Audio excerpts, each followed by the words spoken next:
नमस्कार साथियों, संदीप की डायरी पहुंच गई है राजगढ़ी।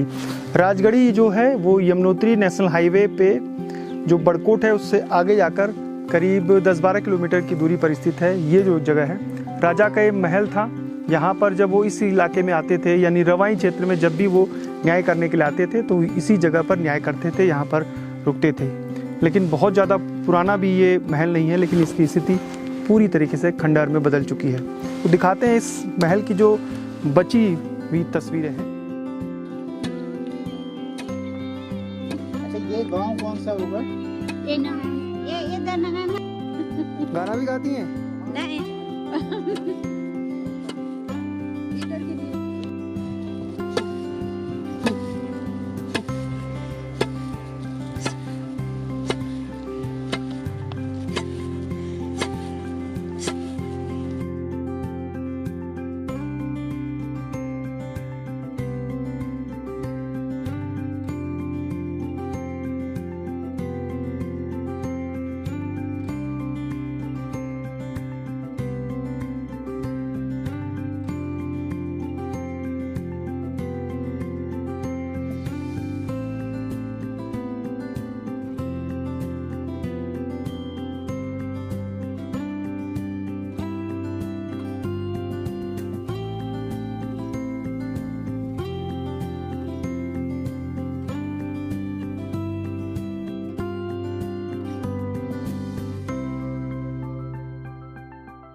राजगढ़ी में स्टेट टाइम पे राजा के टाइम पे जो है राजगढ़ी टिहरी के बाद यहीं का केंद्र बिंदु यहीं था। राजगढ़ी में सब लोगों का वो यहीं था, पूरा उसका जनपद। और ये तहसील भी यहीं थी, थाना भी यहीं था। ये जो कोठा है वो भी महाराजा का टाइम था। और समय पर आते रहते थे। हाँ, वो कभी कभी आते थे महाराजा।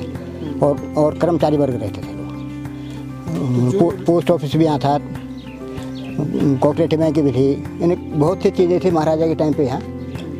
और अब जो है उसके बाद जो है वो बड़कोट में चले गए तहसील वगैरह। तो सब ये खंडर हो गया। अभी खंडर हो चुका है। अभी स्कूल के अंडर है सर। हाँ।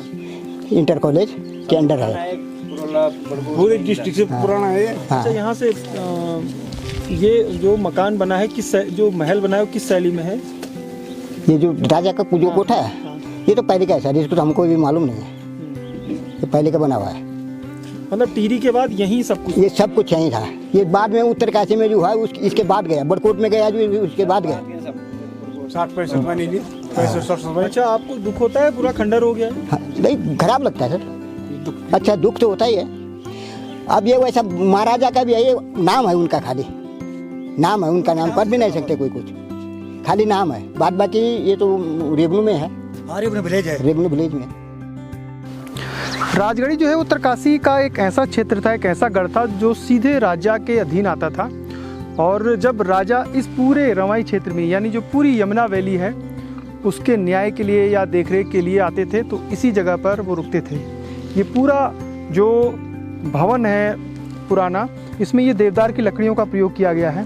और सबसे अच्छी बात यह है कि जो रवाई की शैली है उसी में इस पूरे भवन को बनाया गया था, लेकिन देखरेख नहीं हुई, अभाव रहा उसका, और पूरा ये जो राजा का महल था वो खंडर में तब्दील हो गया है।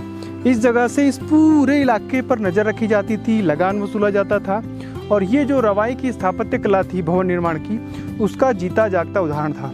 लेकिन अफसोस देखिए कि ये जो हमारी ऐतिहासिक धरोहर है वो खंडर में तब्दील हो गई है। तो संदीप की डायरी में आपको ऐसे भी बहुत सारे जो जगह हैं वो जानकारी आपको आगे मिलती रहेगी। नमस्कार।